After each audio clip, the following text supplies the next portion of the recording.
वेद class के आज के वीडियो में आप सबका स्वागत है। आज हम देखने वाले हैं कि वेद क्लास की पेपर जनरेशन एप्लीकेशन से उसमें से आप एमसीक्यू प्लस न्यूमेरिक का पेपर कैसे बना सकते हो। मतलब कि जेडब्ल्यू पैटर्न के हिसाब से आप पेपर कैसे बना सकते हो। तो चलिए स्टार्ट करते हैं आप अपने आज के वीडियो को। सबसे पहले आपको वेद class PDF generation application open करनी है, फिर उसमें आपको लॉगिन करना है। उसके बाद आपको कुछ इस तरह की स्क्रीन दिखाई देगी। फिर यहाँ पे आपको डैशबोर्ड का आइकॉन दिखाई दे रहा है, वहाँ पे आपको जाना है। तो यहाँ आपको बहुत सारे आइकॉन्स दिखाई दे रहे हैं। हमें अभी के लिए पेपर बनाए तो हमें सबसे पहले आइकॉन पीडीएफ के ऊपर जाते हैं। फिर यहाँ पे आपको ऐड बटन दिखाई दे रहा है, आपको ऐड बटन के ऊपर क्लिक करना रहेगा। फिर यहाँ आपको अपने कुछ डिटेल्स मांग रहे हैं, तो आपको डाल देनी है कि आपका एग्ज़ाम का नाम क्या रखना है। तो अभी के लिए हम जेईई मेन रख देते हैं। अब अपने हिसाब से कुछ भी एग्ज़ाम का नाम रख सकते हो। फिर यहाँ पे आपको मॉड्यूल सिलेक्ट करना है। तो अभी के लिए हम जेईई का पेपर बना रहे हैं, तो हम जेईई नीट 11-12 सिलेक्ट कर लेते हैं। फिर यहाँ पे एग्ज़ाम टाइप सिलेक्ट करना है। तो जैसे मैंने आपको स्टार्टिंग में बताया था, आज के वीडियो में हम एमसीक्यू प्लस न्यूमेरिक यानी कि जेडब्ल्यू के पैटर्न का पेपर बनाने वाले हैं।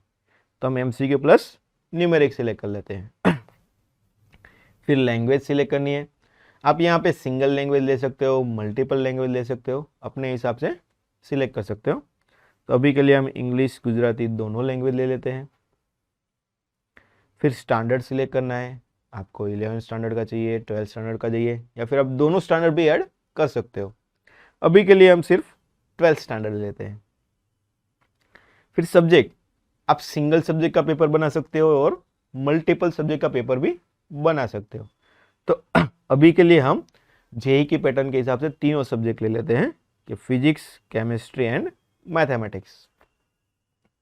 फिर यहाँ पे दो और ऑप्शंस आपको दिखाई दे रहे हैं, section A optional and section B optional.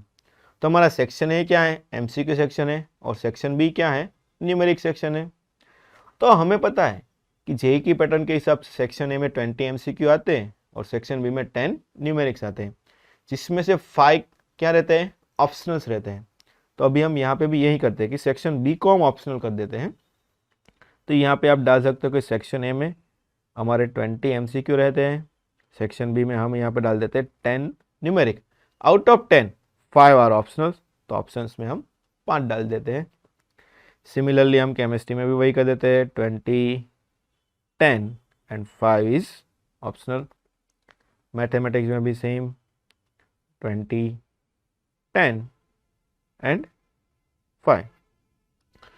तो ये हो गया। अभी हम यहाँ पे क्रिएट बटन के ऊपर क्लिक करते हैं, तो ये आपका पेपर क्रिएट हो गया। अभी क्या है, पेपर में क्वेश्चन ऐड करने होते हैं, तो आपको सब्जेक्ट सिलेक्ट करने हैं। तो हम तीनों सब्जेक्ट सिलेक्ट कर लेते हैं। उसके बाद आपको चैप्टर सिलेक्ट करने हैं, तो यहाँ पे हम चैप्टर सिलेक्ट कर लेते हैं। यहाँ पे आप देख सकते हो कि आपको सिर्फ और सिर्फ पहले 3 चैप्टर अनलॉक दिखाई दे रहे हैं, बाकी के लॉक दिखाई दे रहे हैं। तो इसका मतलब क्या है कि ये हमारा ट्रायल अकाउंट है। अगर आपका पेड अकाउंट होगा तो आपको सारे चैप्टर्स अनलॉक दिखाई देंगे। तो हम यहाँ पे दूसरे सब्जेक्ट के भी चैप्टर सिलेक्ट कर लेते हैं। उसके बाद आपको यहाँ पे टॉपिक सिलेक्ट कर सकते हो, ये कोई ज़रूरी नहीं है, आप चाहे तो सिलेक्ट कर सकते हो, वरना आप रहने दे सकते हो। फिर लेवल सिलेक्ट कर सकते हो कि आपको कौन से लेवल के क्वेश्चन चाहिए, easy level, medium level, difficult level या फिर एडवांस लेवल। तो आप यहाँ पर हम अभी के लिए जेईई के लिए इजी, मीडियम, डिफिकल्ट तीनों लेवल ले लेते हैं। फिर एमसीक्यू ईयर, तो ये चीज़ क्या है कि अगर आपको सिर्फ और सिर्फ प्रीवियस ईयर में पूछे गए क्वेश्चन चाहिए, कि आपको जेईई में प्रीवियस ईयर में पूछे गए क्वेश्चन चाहिए, नीट में प्रीवियस ईयर में पूछे गए क्वेश्चन चाहिए, तभी आपको ये सिलेक्ट करना है, वरना इसकी कोई ज़रूरत नहीं है। अभी के लिए हम इसको सिलेक्ट नहीं करते हैं। फिर यहाँ पे आपको दो और ऑप्शन है, not repeat and text book and it's base. अगर आप नॉट रिपीट ऑप्शन टिक करोगे तो वो किसके लिए यूज होता है कि आज हमने किसी चैप्टर की एग्जाम ली, कल हमको सेम चैप्टर की एग्जाम लेनी है, बट हमें क्या रहता है कि आज जो हमने क्वेश्चन ऐड किए वो क्वेश्चन आपको कल नहीं चाहिए। तो कल के पेपर जब हम क्रिएट करेंगे तो क्या करेंगे, यहाँ पे नॉट रिपीट ऑप्शन टिक करोगे, तो क्या होगा कि प्रीवियसली जो आपने क्वेश्चंस ले रखे हैं वो आपको वापस यहाँ पे दिखाई नहीं देंगे। फिर दूसरा ऑप्शन है text book and it's base. तो ये ऑप्शन किसके लिए है, कि अगर आपको सिर्फ और सिर्फ एनसीईआरटी बेस के क्वेश्चन ही पेपर में ऐड करने हैं तो आप text book and it's based options select कर सकते हो। फिर न्यूमेरिक ऑप्शन है, ये रख क्लिक करके आप सर्च करोगे तो आपको सिर्फ और सिर्फ न्यूमेरिक टाइप के क्वेश्चन ही दिखाई देंगे। तो अभी हम ये सबको लेफ्ट आउट कर देते हैं। फिर डायरेक्टली हम अभी सर्च बटन के ऊपर क्लिक कर देते हैं। जैसे आप सर्च करोगे तो आपने ऊपर जितने भी चैप्टर सिलेक्ट किए उसके सारे के क्वेश्चंस आपको यहाँ पे दिखाई देंगे। अभी आप देख सकते हो कि आपको सिर्फ और सिर्फ क्वेश्चंस दिखाई दे रहे हैं। तो आप वापस हम ऊपर जाते हैं, यहाँ पे देखिए ऑप्शंस एंड सॉल्यूशंस बटन दे रखे हैं। जैसे ही आप ऑप्शंस के ऊपर क्लिक करोगे तो आपको क्वेश्चंस विथ ऑप्शंस दिखाई देंगे, और जैसे आप सॉल्यूशंस के ऊपर क्लिक करोगे आपको विथ सॉल्यूशंस दिखाई देंगे। कोई क्वेश्चन से आपको पेपर में ऐड करना है, प्लस बटन के ऊपर क्लिक कीजिए, एमसी के ऊपर क्लिक कर दीजिए। कोई क्वेश्चन है जो न्यूमेरिक टाइप का है, अगर आपको न्यूमेरिक में ऐड करना है तो आप न्यूमेरिक बटन के ऊपर क्लिक कर दीजिए, तो आपको न्यूमेरिक में ऐड हो जाएगा। यहाँ पे देखिए न्यूमेरिक क्वेश्चन है तो आप न्यूमेरिक में भी ऐड कर सकते हो। फिर आपको अगर कोई दूसरे चैप्टर देखना है तो यहाँ पे आप अपना चैप्टर भी सिलेक्ट कर सकते हो, कि अभी हमें डिटर्मिनेंट के क्वेश्चन ऐड करने हैं तो हम डिटर्मिनेंट सिलेक्ट कर लेते हैं, तो आपको यहाँ पे डिटर्मिनेंट के क्वेश्चंस लोड हो जाएंगे। फिर आप उसको एमसीक्यू में ऐड कर सकते हो, न्यूमेरिक में चाहे तो न्यूमेरिक में ऐड कर सकते हो। तो ये था हमारा मैन्युअल सिलेक्शन प्रोसेस। बट कभी कभी क्या रहता है कि हमारे पास टाइम नहीं रहता है कि हम 1 बाय 1 क्वेश्चन देख के आप क्वेश्चन ऐड करें, तो उसके लिए हमने भी एक ऑप्शन दे रखा है, ऑटो जनरेट का ऑप्शन है। जैसे ही आप ऑटो जनरेट के ऊपर क्लिक करोगे तो फिर से आपको दो ऑप्शन दे रखे हैं कि delete old questions and keep old questions. तो अभी हमने क्या था कि 9 क्वेश्चन है वो हमने मैन्युअली ऐड किए थे।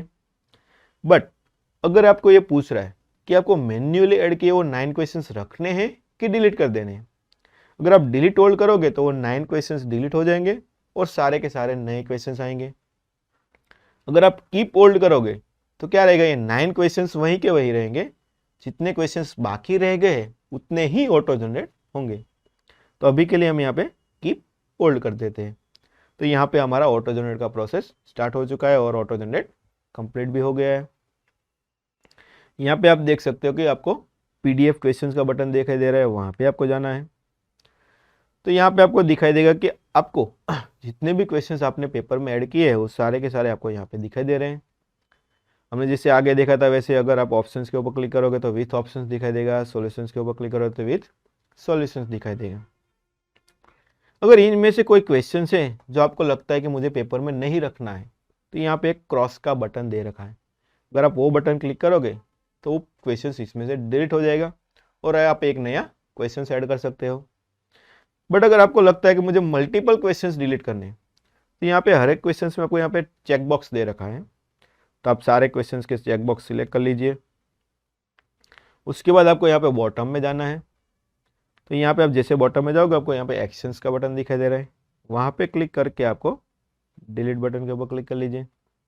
फिर अप्लाई करोगे तो जितने भी चेक बॉक्स आपने टिक किए हैं वो सारे के सारे क्वेश्चंस आपके एक साथ डिलीट हो जाएंगे।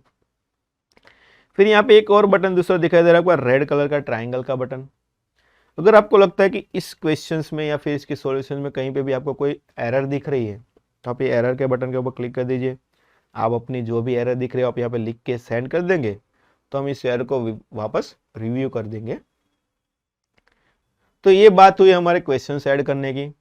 अभी क्वेश्चन ऐड हो जाने के बाद क्या है कि हमें पीडीएफ में ये पेपर डाउनलोड करना है। तो यहाँ पे डाउनलोड्स ऑप्शन दे रखे हैं कि आपको पीडीएफ में क्या चाहिए, क्वेश्चन चाहिए, आंसर की चाहिए, सॉल्यूशन चाहिए, एमसीक्यू इन सॉल्यूशन चाहिए, और आपको सिंगल पेपर कॉलम में बनाना है कि 2 कॉलम में बनाना है। उसके बाद आप यहाँ पे डाउनलोड पीडीएफ का ऑप्शन दे रखा है। यहाँ पे आप देख सकते हो कि आपको यहाँ पे लोगो का भी ऑप्शन दे रखा है कि आप यहाँ पे पेंसिल बटन के ऊपर क्लिक करके अपना लोगो अपलोड करोगे तो आपका पेपर में अपना लोगो आ जाएगा। फिर यहाँ पे आप अपना ऑर्गेनाइजेशन का नेम एडिट कर सकते हो। फिर आप यहाँ पे सिलेक्ट कर सकते हो कि आपको लोगो रखना है कि वाटरमार्क रखना है। यहाँ पे वाटरमार्क करोगे तो आप यहाँ पे अपना वाटरमार्क टेक्स्ट भी डाल सकते हो। फिर यहाँ पे लोगो और वाटरमार्क के भी ऑप्शंस दे रखे कि आपको कितनी साइज रखनी है, कि छोटा रखना है, बड़ा रखना है, कि आपको डार्क रखना है, लाइट रखना है। फिर फॉन्ट साइज का भी यहाँ पे ऑप्शन दे रखा है आपको कि आपको पीडीएफ में छोटे फॉन्ट चाहिए, बड़े फॉन्ट चाहिए। अभी के लिए हम यहाँ पे 3 साइज सिलेक्ट कर लेते हैं। फिर एग्ज़ाम डेट कि आपको कौन सी डेट पे एग्ज़ाम कंडक्ट करनी है। एग्ज़ाम का टाइम कि कितने टाइम का आपको एग्ज़ाम रखना है। फिर नंबर स्टार्ट फ्रॉम कि आपको पहले क्वेश्चन का नंबर 1 रखना है। कभी कभी क्या रहता है कि भाई पीसीएम का पेपर रहता है तो केमिस्ट्री का सब्जेक्ट आता है, तो उसमें क्या रहता है कि 31 नंबर से क्वेश्चन स्टार्ट होता है।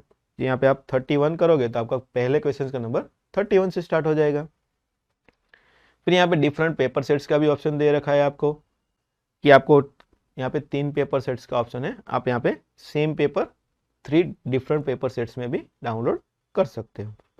अभी हम डाउनलोड बटन के ऊपर क्लिक करेंगे तो यहाँ पे आपका पेपर डाउनलोड होके ओपन हो जाएगा। तो यहाँ पे आपका पेपर ये ओपन हो चुका है। यहाँ पे आप देख सकते हो आपके सारे के सारे फिजिक्स सब्जेक्ट। यहाँ पे सेक्शन ए में आपको एमसीक्यू दिखाई दे रहे हैं, सेक्शन बी में आपको यहाँ पे न्यूमेरिक दिखाई दे रहे हैं। फिर दूसरा सब्जेक्ट आ गया, फिर मैथमेटिक्स सब्जेक्ट आ गया। हमने ड्यूअल लैंग्वेज का पेपर क्रिएट किया था, तो यहाँ पे आप देख सकते हो पहले इंग्लिश का पेपर था, अब यहाँ पे आपको गुजराती का पेपर दिख रहा है।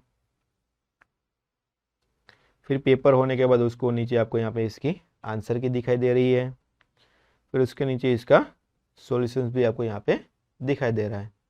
तो इस तरह से आप वेद क्लास की एप्लीकेशंस में से जेई टाइप का पेपर बना सकते हो। अगर आपको इसमें और कोई भी क्वेरी है या आपको कोई भी डाउट है तो आप यहाँ पे कमेंट सेक्शन में बता सकते हो, या फिर हमारे सपोर्ट नंबर के ऊपर आप उसको व्हाट्सअप कर सकते हो। Thank you for watching the video. Share, subscribe and like our video.